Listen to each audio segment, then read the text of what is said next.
पाक ईरान 10वां joint border meeting 36 नुकाती एजेंडे पर मुत्तफिक।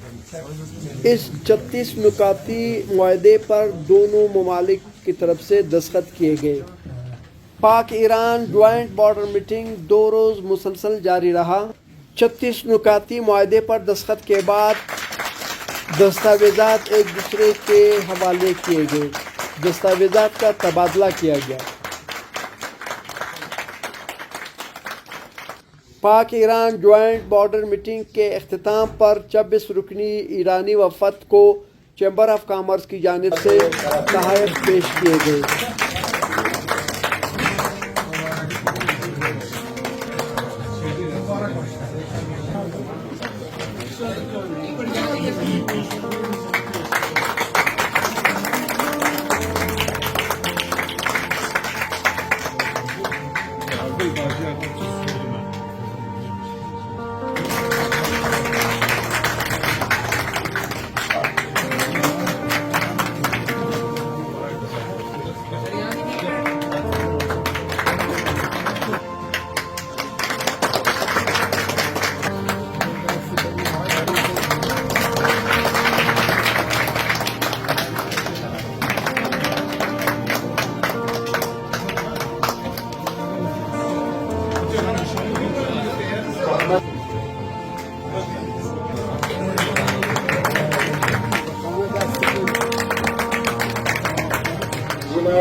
تشکر میکنم وقت گذاشتن تلاش کردن.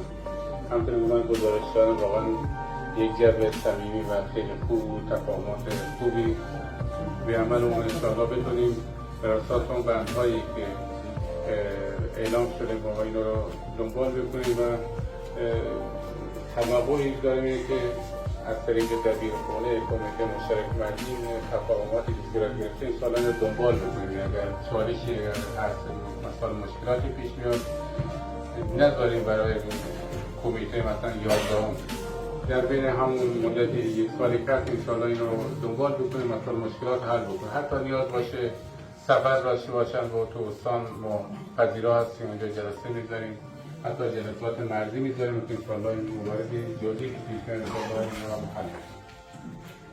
बहुत बहुत शुक्रिया। हमारी जो 2 दिन से मीटिंग जारी थी अल्हम्दुलिल्लाह बेहतरीन तरीके से ये दोस्ताना माहौल में सरंजाम पाए हैं और इस दौरान बहुत सारी हमने एग्रीमेंट्स पे बहुत सारे मुकाम पे हमारे तय हुआ है, हमने मुश्तरका फैसला किया है कि वो इम्प्लीमेंट करें।